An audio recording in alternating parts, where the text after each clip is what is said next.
Esplendor y brutalidad. Inteligencia e intriga. Cristianismo y masacre. El Imperio Bizantino fue una luz ejemplar con un lado oscuro. Se hacían llamar romanos, es decir, los herederos de las tradiciones del Imperio Romano. Guiados por gobernantes que ejercían un poder absoluto y arquitectos que superaron las maravillas de la ingeniería romana, los bizantinos construyeron el acueducto más largo de la antigüedad. Unas murallas prácticamente invencibles y una colosal cúpula de catedral que desafiaba las leyes de la naturaleza. Una iglesia de proporciones sin precedentes surgió como por arte de magia. Pero continuar con la herencia romana no saldría gratis. Dejó ciegos a 14.000 hombres, y de cada 100 hombres a uno lo dejó tuerto. El Imperio Bizantino fue la civilización más prominente durante la Edad de las Tinieblas. Pero tras un milenio de supremacía, sus logros técnicos serían insuficientes y esa luz milenaria se extinguiría eclipsada por el fulgor de las máquinas modernas de guerra. La construcción de un imperio, los bizantinos. Hola, soy Peter Weller. Bizancio era una antigua colonia griega que se fundó alrededor del año 600 a.C. y que lleva el nombre de su fundador, el rey Bizas. Los griegos se asentaron aquí porque esta estrecha franja de mar conectaba Asia con Europa y el Mar Negro con el Mediterráneo. Este paso de agua es lo que llamamos el Estrecho del Bósforo, que en griego antiguo significa paso de bueyes. Hoy en día una discusión bizantina es aquella que se pierde en los detalles sin llegar a una conclusión.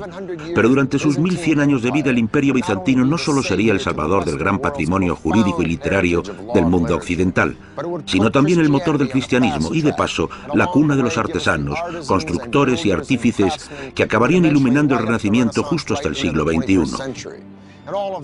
Todo ello sucedería bajo los auspicios de un solo emperador llamado Constantino, quien de todos los impostores y charlatanes que la historia nos ha dado, que se han puesto el sobrenombre de El Grande, fue el único que realmente lo merecía. 8 de noviembre del año 324 de nuestra era. Después de 2 décadas de una sangrienta guerra civil, el emperador Constantino finalmente se hace con el control absoluto de todo el Imperio Romano. Es un dirigente con amplitud de miras, un brillante estratega y un hombre que no conoce límites. En realidad, llegó a ser emperador gracias a sus artimañas y fue despiadado a la hora de asumir el poder. Constantino el Grande fue uno de esos dirigentes que cambió el mundo. Heredó el Imperio Romano, que había sido dividido en 2 partes. Constantino reunificó el enorme imperio y gobernó sobre su mitad occidental y oriental.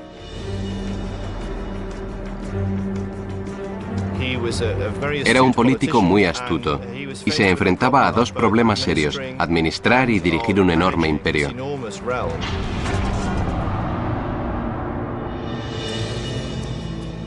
A las 6 semanas tan solo de su ascensión al trono, Constantino viaja a los confines del imperio, a un remoto lugar de la Turquía actual.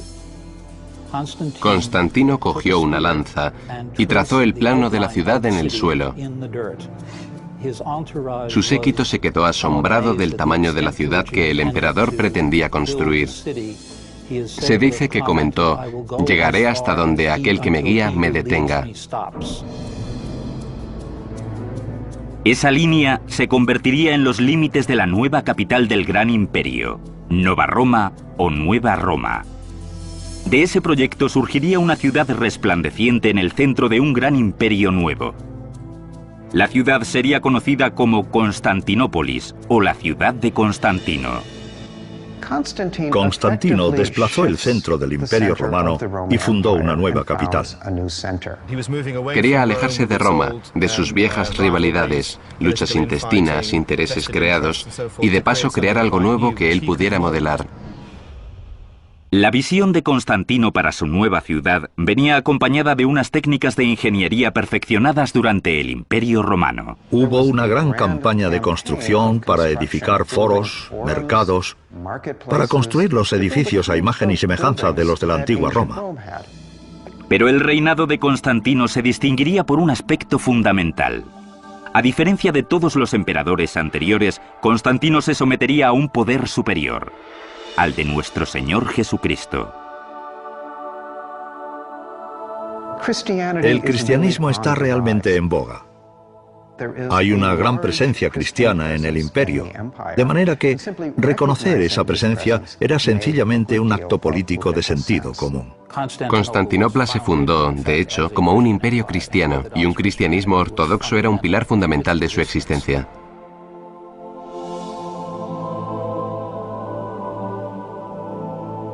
Ahora bien, hay que recordar que aunque el cristianismo venerara a Constantino, este sigue siendo un emperador, en otras palabras, un dictador, que no solo asesinó a su hijo, a su hijastro, sino también a su segunda esposa, todo durante el mismo viaje a Italia. Es decir, si el tipo quiere una ciudad, tendrá su ciudad y no aceptará una negativa. El problema es cómo atraer gente a una ciudad polvorienta llamada Bizancio, situada en la otra punta del imperio. Bueno, en primer lugar, conviene rebautizarla con tu nombre, y en segundo lugar, como hacían todos los emperadores romanos, reconstruirla. Si Constantino levantara la cabeza y viera la magnífica ciudad que hoy en día es Estambul, con sus 12 millones de habitantes, sus 2 millones de turistas anuales, probablemente se desmayaría. Porque en el año 337 de nuestra era, cuando fallece Constantino, la ciudad no solo está a medio construir, también tiene un problema gordo, un aumento demográfico y un pequeño acueducto de provincias en una ciudad rodeada por el mar. Es decir, a ver, hay agua por todas partes, pero ni una sola gota potable. A mediados del siglo IV, la ciudad se moría de sed. Los sucesores de Constantino tendrían que crear una red de suministro de agua mucho más extensa que la romana si querían mantener a la ciudad con vida. El sistema que construyeron sería uno de los logros más extraordinarios de la ingeniería de la antigüedad. Dentro de los límites de la ciudad de Constantino, no había recursos de agua, de manera que se tuvo que traer desde mucho más lejos que en ninguna otra parte del mundo clásico y mediterráneo. La tarea recayó en el ambicioso emperador Valente, que reinó desde el año 364 al 378 después de Cristo. Valente implementaría un atrevido plan para construir el sistema de acueductos más largo del mundo. Cuando estuviera terminado, llevaría agua dulce a 640 kilómetros de distancia y tendría la misma longitud que toda la red de acueductos del antiguo Imperio Romano. La conducción principal empezaría a 240 kilómetros al oeste de Constantinopla, en lo más recóndito de Tracia. El primer problema para los ingenieros bizantinos era hallar el modo de mantener una pendiente descendente constante para que el agua fluyera. Hay túneles bajo tierra, hay canales que corren a lo largo de la superficie y cuando es necesario hay grandes puentes acueductos. Entre los siglos IV y VI, los bizantinos construyeron 60 puentes acueducto.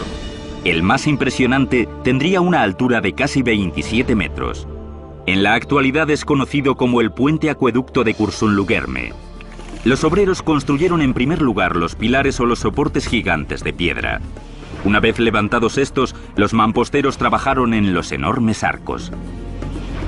Las piedras de cada arco se mantenían en posición mediante unas cuñas de madera hasta que se colocaba la dovela y se terminaba el arco. A continuación, se construía un armazón en el siguiente nivel y el proceso se repetía. Al igual que los romanos, los mamposteros bizantinos adornaban sus puentes con inscripciones religiosas, pero a diferencia de ellos, eligieron símbolos cristianos y no paganos. A más de 128 kilómetros de distancia, otro acueducto, incluso mayor, conduciría el agua hasta el corazón de Constantinopla, la actual Estambul, la ciudad más grande de Turquía. Me encuentro en lo alto del puente gigante del acueducto que se construyó para la antigua ciudad de Constantinopla bajo el emperador Valente, el reflejo del poderío imperial de Valente. El acueducto entero tiene una extensión de 240 kilómetros y solo esta sección entre las dos colinas de Constantinopla tiene la longitud de 11 campos de fútbol. Y ni que decir tiene que solucionó el problema del agua en la ciudad. Pero no solo solucionó el suministro del agua, como hemos visto con todos los demás imperios, si quieres hacer una declaración política mediante una obra pública, construye a lo grande. Sin embargo, hacer que el agua llegara a Constantinopla era solo la mitad de la batalla. Una vez en la ciudad había que almacenarla, pero el espacio libre escaseaba.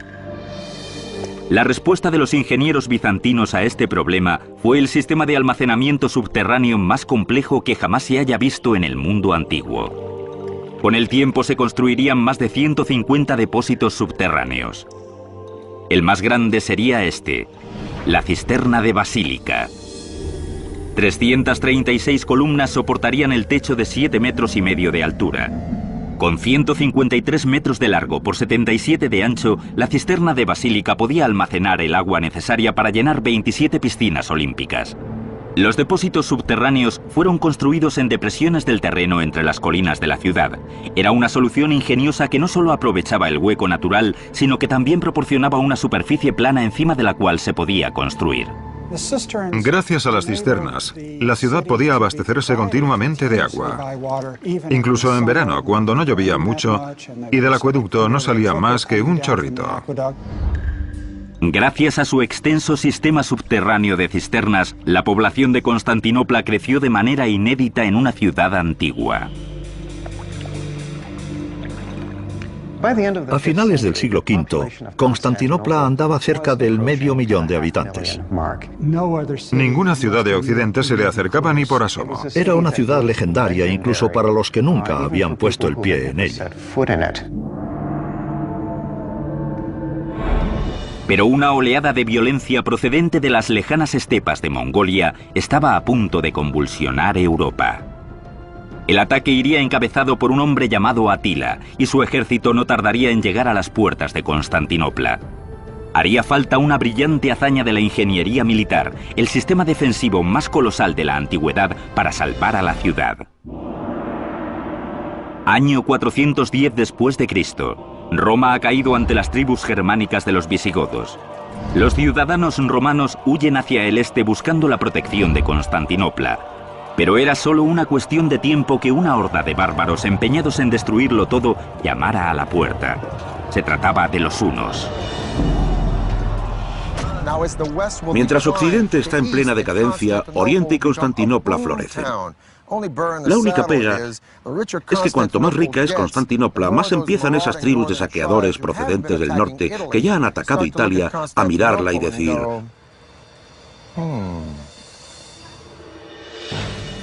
Constantino el Grande había concedido notoriedad al Imperio bizantino. Ahora los hunos querían borrarlo del mapa. La descripción que nos dan de ellos los textos contemporáneos es de unas gentes estrafalarias, horribles, feas, brutales. Nos dan una idea clara del miedo que suscitaban entre la gente normal. Pero los bizantinos habían ideado un plan para protegerse de los hunos. Estando situada en la punta de una península, Constantinopla gozaba de las ventajas estratégicas que no había tenido la vieja Roma, que estaba desprotegida y expuesta. Para mantener alejados a sus enemigos, Constantinopla necesitaría unas defensas formidables a lo largo de su vulnerable acceso occidental. La solución, el sistema de murallas más sofisticado que jamás se haya construido. Hoy las conocemos como las murallas de Teodosio. Curiosamente, los laureles de este prodigio de la ingeniería militar recayeron sobre un emperador que no era más que un niño cuando se concibió la obra, Teodosio II. Las defensas de Constantinopla empezaron a construirse cuando Teodosio tenía solo 12 años. Fue en realidad su prefecto, Antemio, el verdadero artífice de la creación de las murallas. Los romanos habían construido murallas desde hace cientos de años, pero los ingenieros de Bizancio se enfrentaban a un reto mucho mayor. Constantinopla se levanta sobre una falla y los terremotos eran un problema constante. ¿Cómo construir entonces una línea de defensa que pudiera aguantar un temblor? La respuesta, el mortero de caliza. En Occidente, los romanos utilizaban hormigón para fabricar un mortero duro como una piedra, que una vez que se secaba era totalmente rígido. El mortero de caliza tiene más flexibilidad y una vez que se seca se agrieta mucho menos. El ingenioso diseño de los bizantinos alternaba el mortero de caliza con hileras de ladrillo y piedra. Primero había que colocar los bloques de piedra y a continuación rellenar el hueco con escombros de ladrillo y mortero. Después, encima del mortero de escombros, se tendía una hilera horizontal de ladrillos, repitiéndose la operación hasta tener 5 capas. La ventaja oculta de esto es que confiere una cierta flexibilidad a la estructura ante terremotos pequeños, porque al añadir el ladrillo se rompe la consistencia sólida de la muralla y permite que el muro absorba la onda sin romperse. Con esta técnica de capas, los bizantinos edificaron una gigantesca barrera de más de 9 metros de altura y hasta 5 metros de grosor. A esto se añadieron los 96 torreones gigantes de incluso más de 18 metros de altura.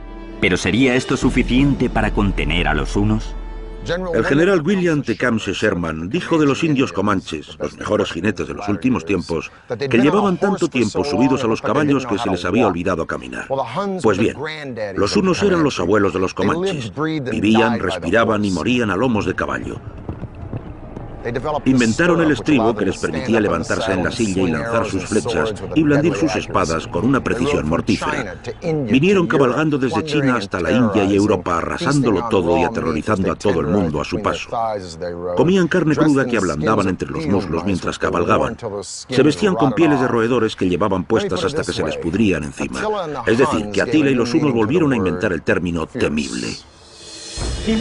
Se le daba muy bien lo que hacía, es decir, violar, saquear y destruir las defensas del Imperio Romano. Durante los 7 primeros años de su reinado, la mayor parte de Europa cayó bajo el azote de Atila y sus hunos. Pero pese a los repetidos intentos, todavía no había conseguido tomar Constantinopla. Atila encontraría en la naturaleza a un aliado. En el año 447 de nuestra era, una serie de terremotos de gran intensidad hicieron temblar a la ciudad mucho más de lo que los ingenieros bizantinos habían previsto. Era la oportunidad que Atila había estado esperando. 57 torres habían sido reducidas a escombros, dejando a la ciudad desprotegida. El ejército de Atila una vez más se ponía en marcha, amenazando Constantinopla. Desde los escombros, el emperador Teodosio arengaba a su pueblo no solo para que ayudara en la reconstrucción de las defensas, sino para levantarlas aún más formidables que antes.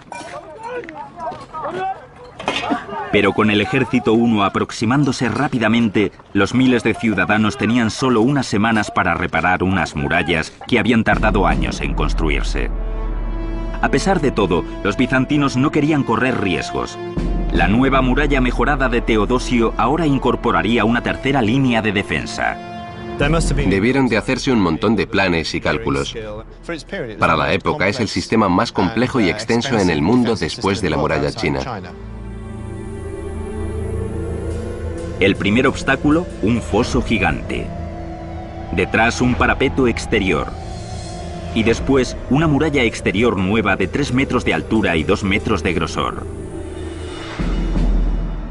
La última línea de defensa y la más impresionante con mucho sería la gigantesca muralla interior original, completamente reconstruida y anclada en sus 96 torreones gigantes. Cada torre es un pequeño castillo individual, de manera que para conquistar las murallas de la ciudad habría que salvar el foso, la muralla externa y la muralla interna.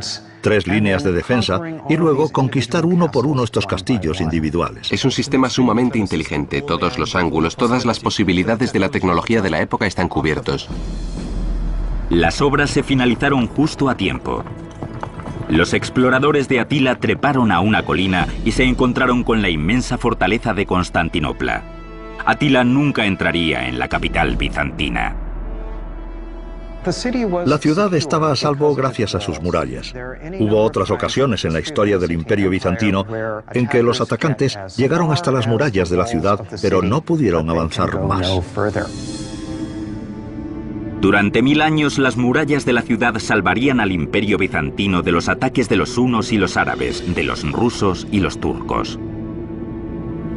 La supervivencia de Constantinopla durante tanto tiempo se debió en gran parte al hecho de que era una ciudad amurallada prácticamente inexpugnable. Completada ya la barrera terrestre, los ingenieros bizantinos se centraron después en proteger a la ciudad de las amenazas por mar. Su solución fue ingeniosa y muy eficaz. Una cadena gigante. Una de las más grandes que jamás se hayan construido. Los herreros bizantinos forjaron una enorme cadena de hierro de aproximadamente una longitud de 5 campos de fútbol con unos 750 eslabones de medio metro de largo. Los eslabones flotaban sobre troncos de madera. Los barcos bizantinos podían arrastrar la cadena por el cuerno de oro y cortar la entrada al puerto. Protegida ya por fin de todos sus enemigos, Constantinopla podía disfrutar de su prosperidad. Las murallas de Constantinopla eran tan grandes y tan efectivas porque no les quedaba más remedio. La ciudad era sumamente rica, y es como un banco que tenga una gran cámara acorazada. Era la ciudad más rica del mundo. Prácticamente todas las rutas del comercio más importantes del mundo confluían en la ciudad. Las riquezas procedentes del lejano Egipto, de China y Rusia pasaban por la capital bizantina camino a Occidente. Viendo la cantidad de dinero que entraba en el imperio, los enemigos empezaron a asolar las zonas limítrofes en busca de una parte del botín. Puede que la capital rebosara prosperidad, pero el imperio no hacía más que encoger a medida que sus fronteras caían una detrás de otra a manos de las tribus de saqueadores. A la muerte de Teodosio II, en el 450 después de Cristo, el Mediterráneo, que en tiempos había sido como un lago privado de Roma, parecía ahora un enorme océano y el imperio no más que una playa de vacaciones. Revivir la Roma de Constantino sería la única obsesión de un emperador muy polémico, casado con una mujer de mucho empuje y unos talentos ocultos.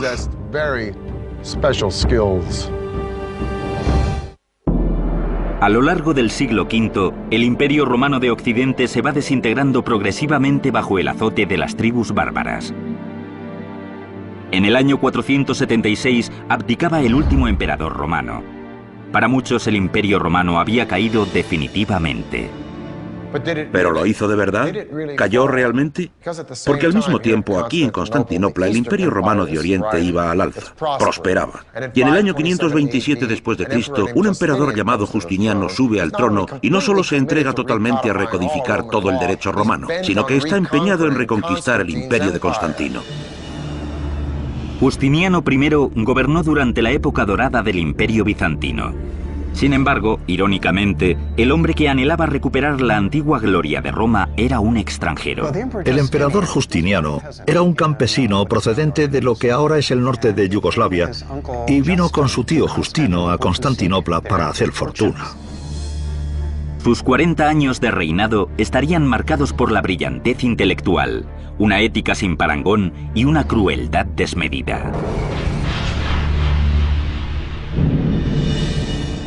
2 años antes de ascender al trono, Justiniano se casó con una bella y tenaz mujer llamada Teodora. Solo había un problema. Teodora había sido una bailarina de comedia. De manera que para borrar su pasado y legitimizar su situación, Justiniano simplemente la ascendió. El día de su coronación como emperador, nombró a su esposa emperatriz. Este nombramiento escandalizó a la aristocracia bizantina. Se decía que era una prostituta que merodeaba por el hipódromo y hacía cosas como la danza del oso. No sé exactamente en qué consistiría esa danza, pero no debía de ser nada bueno. Y era promiscua. Juntos, Justiniano y Teodora gobernarían el imperio de igual a igual. Debió de ser muy inteligente, muy astuta y muy hábil en la política de la corte. Justiniano se dio cuenta inmediatamente de que su legado sería reconstruir la vieja gloria de la antigua Roma. Comenzó reclamando territorios en Occidente que se habían perdido hacía mucho tiempo. En Constantinopla, Justiniano se lanzó a una campaña de construcción urbanística. Lo malo es que para pagar todas esas obras se le fue la mano con los impuestos, lo que probablemente gustaría tan poco como actualmente. Y además del asunto de los impuestos, intenta controlar o eliminar cualquier forma de celebración pagana. El estudio de los antiguos filósofos atenienses, el juego, la prostitución, el adulterio, la homosexualidad, a cualquier cristiano que no comulgue con sus ideas y a los judíos. No tenía muchos admiradores. Pero ¿y qué? Es el emperador. No escucha los índices de aprobación. Pues ¿saben qué? Debería haberlo hecho. Mientras Justiniano endurecía el control sobre su pueblo, el resentimiento de la ciudad se volvía en ira. Pero a diferencia de otras civilizaciones en las que las masas no tenían un sitio para desahogarse, los bizantinos tenían el hipódromo. El hipódromo era el centro de la vida pública de Constantinopla. Concebido como un estadio para las carreras de carros, podía albergar hasta 100.000 personas. La construcción del hipódromo se había realizado a lo largo de los siglos. Era una obra monumental que incorporaba todas las técnicas de construcción conocidas. Tenía forma de U gigantesca y había tomado como modelo el famoso Circo Máximo romano. Tenía casi medio kilómetro de largo y una anchura superior a la de un campo de fútbol moderno, pero el emplazamiento que sus arquitectos habían elegido presentaba una fuerte pendiente hacia el sur, en el lugar donde se situaría la curva del recinto. Y allí construyeron una subestructura abovedada, como era costumbre en Roma, para montar una plataforma a ras de suelo. Se trajeron a hombres libres y mamposteros desde todas partes del Mediterráneo. Su primera tarea fue construir la pared de arcos de la subestructura de 4 pisos. Los arcos creaban una galería para los comercios. Encima de la subestructura iban 2 niveles de columnas y más de 30 filas de piedra que rodeaban la pista de arena. Como todos los emperadores bizantinos anteriores a él, Justiniano se sentaba en el palco imperial o catisma, desde el cual el pueblo podía tener una visión rara y fugaz de su emperador. Era una combinación de estadio de deportes, escenario para espectáculos públicos, púlpito para la propaganda imperial, todas esas cosas. Tenía una capacidad inmensa. La afición apostaba cuantiosas sumas de dinero por los diferentes equipos, azul, verde, rojo y blanco. Eran como las facciones políticas de nuestros días. De manera que las disputas por los resultados de un partido, como pasa hoy, o por las carreras de carros, podían adquirir importantes dimensiones políticas en Bizancio. El hipódromo era una de las glorias arquitectónicas de Constantinopla. Pero en el año 532 después de Cristo pasaría a ser también el escenario de uno de los actos más brutales de un emperador contra su pueblo. Un día de principios de enero, Justiniano, ahora bastante impopular por culpa de sus duras medidas y altos impuestos, aparecía ante una multitud estridente en el hipódromo. De pronto la multitud se une contra el emperador. El centro político de las ceremonias del imperio era ese, y miles de personas en desacuerdo contra el emperador se manifiestan justo en el corazón del imperio. Los azules y los verdes eran como los Jets y los Sharks de West Side Story. Eran facciones que arrastraban a gente de toda clase y condición, desde matones de calle hasta animales de la política y aristócratas. Así que cuando miles y miles de partidarios de estos azules y verdes entran a saco en el hipódromo gritando "Nica, Nica, ganar, ganar", contra las medidas impositivas, habría sido como si los republicanos y los demócratas hubieran entrado en la Super Bowl gritando lo mismo, lo cual no sería una mala idea. Pero lo malo es que acabó en disturbios y los disturbios en una insurrección. Y una semana más tarde un tercio de la ciudad estaba arrasado. Justiniano estaba tan asustado que estaba a punto de hacer las maletas y largarse, pero menos mal que tenía a su lado una mujer fuerte. Estaba dispuesto a subirse a un barco y largarse a la parte asiática del Bósforo, pero la emperatriz, Teodora, que había sido actriz y prostituta, dijo: "He llegado hasta aquí y no pienso rendirme ahora, quédate y lucha", y así lo hizo. Las palabras de Teodora convencieron a Justiniano, y su respuesta sería calculada y terrible. Ordenó a sus generales que reunieran un ejército y marchó sobre el hipódromo. La conclusión de los disturbios de la Nica es uno de esos sucesos de proporciones bíblicas. Justiniano convoca a los rebeldes en el hipódromo, haciéndoles creer que va a llegar a un acuerdo con ellos, pero de hecho, cuando están todos en el recinto, cierra las puertas y las tropas imperiales los masacran. En pocos minutos, todos los rebeldes que se encontraban en el recinto habían sido sistemáticamente asesinados. El centro de la vida pública de Constantinopla se había convertido en el patíbulo para unas 30.000 personas. Era un hombre de trato fácil y amable, pero que podía ordenar el asesinato de miles de personas sin levantar la voz. La capital estaba en ruinas. Pero en las cenizas, Justiniano atisbó una oportunidad.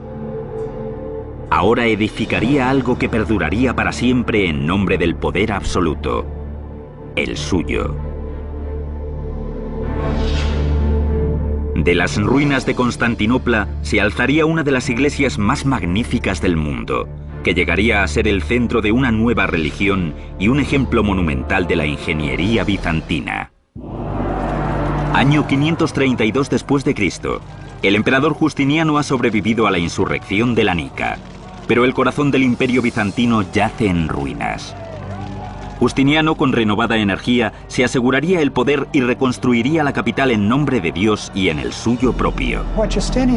Lo que Justiniano hizo después de que su ejército imperial aplastara la rebelión fue empezar inmediatamente a reconstruir la ciudad y proclamar a los ciudadanos que él era el jefe y que todo iba bien en el Imperio Romano. Nosotros recordamos a Justiniano no por su crueldad. Nosotros recordamos el periodo de Justiniano por el legado arquitectónico tan magnífico que nos ha dejado. Ahora, la prioridad de Justiniano era reconstruir la catedral principal de la ciudad, la Iglesia de la Santa Sabiduría. Hoy en día la conocemos como Santa Sofía. Justiniano nombró a dos arquitectos bizantinos, Isidoro y Antemio, para diseñar la basílica. Ambos eran profesores de matemáticas y física, expertos en la teoría, pero sin una experiencia real en la construcción. Los arquitectos de Santa Sofía no eran los arquitectos típicos de la época. Para bien o para mal, eran profesores y nosotros, los profesores, a veces no tenemos el mejor conocimiento práctico. Pero Justiniano tenía visión de futuro y les dio carta blanca con solo dos condiciones: construirla con la mayor celeridad posible y hacerla única en la tierra. La construcción dio comienzo escasamente 6 semanas después de los disturbios de la Nica. Se tardaba años en poder reunir un equipo de construcción y traer todos los materiales necesarios para llevar a cabo un gran proyecto imperial. Justiniano lo hizo casi inmediatamente. El diseño de Isidoro y Antemio para la catedral era revolucionario en concepto e inédito en escala. Se disponían a crear una cúpula de 30 metros de diámetro, la más grande que jamás se hubiera edificado. Los arquitectos emplearían un elemento arquitectónico que había sido utilizado por primera vez por los romanos, aunque sin éxito: las pechinas. El primer paso era construir 4 gigantescos arcos en los que descansaría la gran cúpula. A continuación, las pechinas, un espacio triangular que conectaba el arco que forma el borde de la cúpula con los arcos en los que descansa esta y que distribuía el peso uniformemente entre dichos arcos. Añadiendo 2 semicúpulas más pequeñas, era posible crear un área incluso mayor. Con el empleo de las pechinas, los arquitectos de Justiniano pudieron edificar una cúpula gigante que parecía flotar en el aire. La cúpula se eleva hasta 55 metros de altura, siendo 9 metros más alta que la Estatua de la Libertad.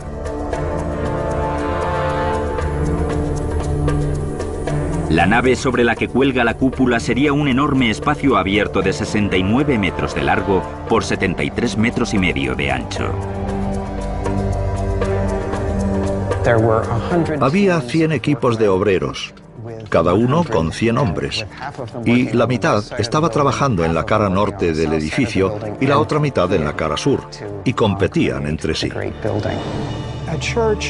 Una iglesia de proporciones inéditas surgió mágicamente y a tanta velocidad, más rápido que ninguna otra construcción de la época de esa escala. Santa Sofía se consagró en el año 537, apenas 6 años después de colocarse la primera piedra. Justiniano estaba muy orgulloso de su iglesia, como era lógico. Era una idea genial, era un plan conceptual magnífico, aunque en la implementación de dicho plan, la estructura peligraba. Un constructor con más experiencia y más práctico habría visto que intentar construir una cúpula de este tamaño con esos materiales y en tan poco tiempo iba a ser arriesgado como poco. Antes de que incluso se terminaran las obras, las 4 columnas que sujetaban los arcos empezaron a torcerse y a colapsarse. 20 años más tarde se produce un terremoto y ¡pumba!, se derrumba la cúpula. Le tocó reconstruirla a Isidoro el joven, el sobrino del primer Isidoro que la construyó, quien identificó las faltas que había en la cúpula. Uno de los fallos, y el más importante, lo corrigió elevando el grado de inclinación de la cúpula para que el peso se transmitiera al suelo, lo cual es bueno para el soporte. Una cúpula más corta, más chata, con un peso horizontal, hace que las fuerzas se transmitan hacia los lados y ¡pum!, la cúpula se hunde. De manera que Isidoro levanta la cúpula 6 metros y 3 centímetros más y ¡bumba!, ¡voilá!, surge la cúpula que conocemos hoy en día. Santa Sofía era famosa por más cosas aparte de por su novedoso diseño. Incluso sus columnas estaban profusamente adornadas con monogramas del emperador y su emperatriz. Nunca se nos permite olvidar que esto es el gran logro de Justiniano y Teodora. El emperador Justiniano había creado un eje para la cristiandad y había consolidado más si cabe a Constantinopla como la capital del mundo cristiano. Tenía un arquitecto que haría una gran proclama. Y así fue. La mayor iglesia de la cristiandad, la cúpula mayor del mundo hasta el Renacimiento. Consiguió un edificio que eclipsó a cualquiera de las magníficas termas de la antigua Roma, o a cualquiera de los fastuosos templos del mundo de la antigüedad. A finales de su reinado, el Imperio bizantino había alcanzado su mayor extensión e incluía Siria, Palestina, Asia Menor, Italia, Grecia y por el sur toda la costa norte de África y Egipto. Pero los bizantinos pagarían el precio de la expansión. Las casi constantes campañas militares de Justiniano, junto a su celo por reconstruir Constantinopla, llevaron a la ruina al Imperio bizantino. El imperio realmente no llega a recuperarse nunca de la megalomanía de Justiniano. Y quizás el que la cúpula de Santa Sofía se hunda es una imagen muy apropiada, ya que a medida que Justiniano extiende las fronteras políticas del imperio, también extiende las de la arquitectura. Los emperadores que sucedieron a Justiniano durante los 3 siglos siguientes a su muerte gobernaron sobre un imperio progresivamente más pequeño. Pero en medio del caos, Constantinopla siguió en pie y a salvo. Y en el siglo X, los bizantinos volverían una vez más a levantarse cubiertos de gloria militar gracias a un arma ofensiva letal y a la mente militar más aguda que jamás haya portado una corona.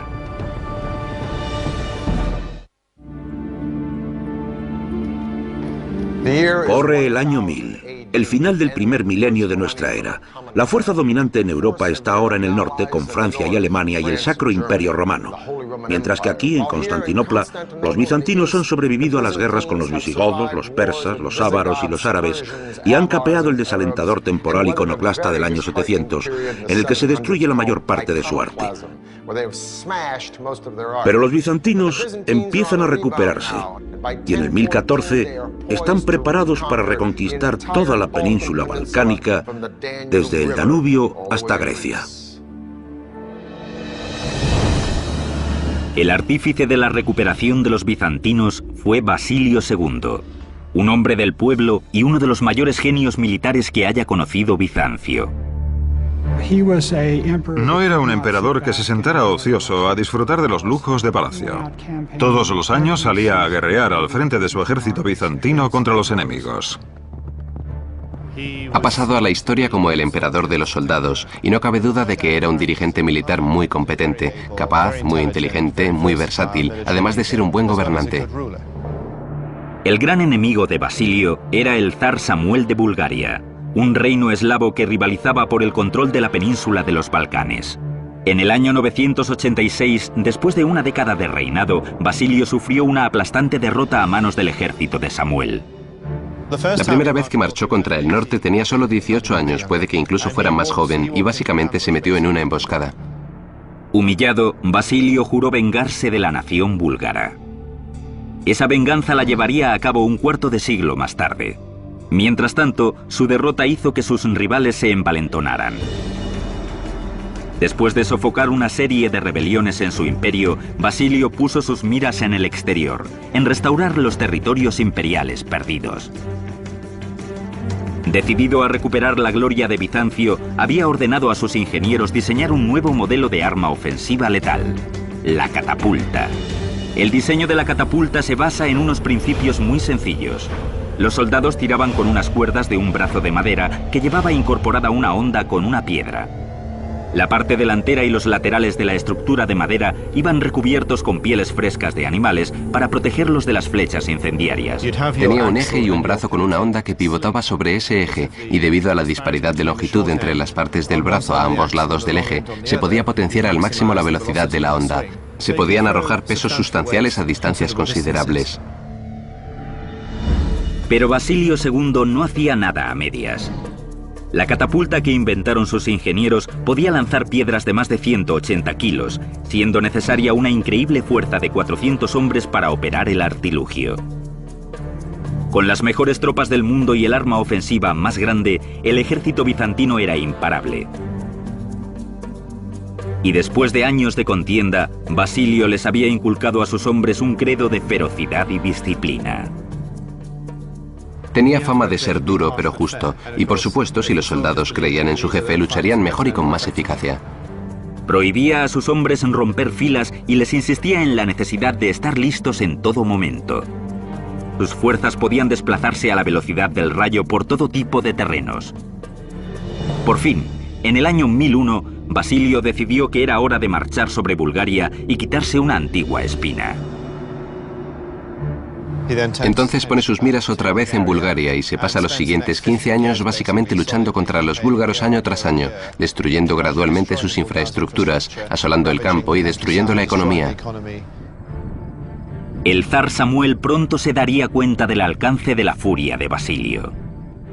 Samuel había sido el único hombre que había derrotado a Basilio en el campo de batalla y pagaría caro esa distinción. El 29 de julio del año 1014, Basilio lanzó un ataque por sorpresa y venció al ejército búlgaro, capturando 14.000 hombres. Su venganza sería brutal. Los dejó ciegos a todos y de cada 100 hombres dejó a uno tuerto para que pudiera conducir al resto de vuelta a Bulgaria. Cuando Samuel vio a su ejército destrozado y mutilado, le dio un ataque y 2 días después murió. Una cosa es ejecutar a toda esta gente y otra es dejarlos tullidos y enviarlos a su país, donde sus compatriotas van a tener que cuidar de ellos, de manera que se convierten en una especie de carga social permanente. Gracias a esta cruel victoria, el emperador ganó el control de los Balcanes y el sobrenombre de Basilio, el matador de búlgaros.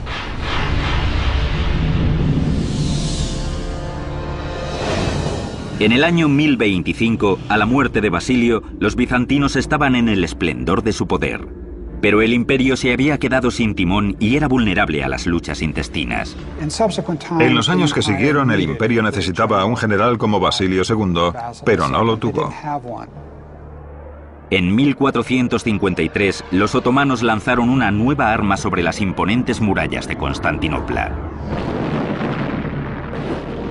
Al final, el ladrillo y la piedra no pudieron soportar el fuego de la artillería. La pólvora y los cañones cambiaron las reglas de la guerra. Bizancio, Constantinopla, había sido construida para un sistema de lucha que se había quedado obsoleto en el siglo XV. Después de 1100 años, por fin se abría una brecha en las murallas fortificadas de Constantinopla. Constantinopla era ahora Estambul. El imperio bizantino había muerto, pero sus inventos y sus prodigios de la ingeniería siguen siendo hoy testigos de una magnífica civilización que tomó prestado el capítulo de Roma del libro de las grandes civilizaciones y acabó escribiendo el suyo propio. Lo fascinante del imperio bizantino es que tendemos a hablar de los imperios desde el punto de vista de su poder político, pero el imperio bizantino hay que entenderlo como un poder cultural. Fue una cultura intelectual muy sofisticada, y gracias al interés de los monjes griegos y de las sacerdotisas griegas por la literatura antigua, se conservaron muchos textos antiguos.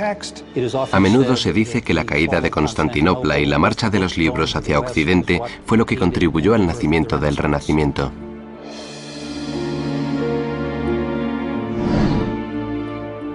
Constantinopla construyó a lo grande, lanzó al cristianismo al mundo, forjó las leyes del mundo occidental, preservó la herencia de la antigüedad, pero el imperio bizantino había desaparecido para siempre.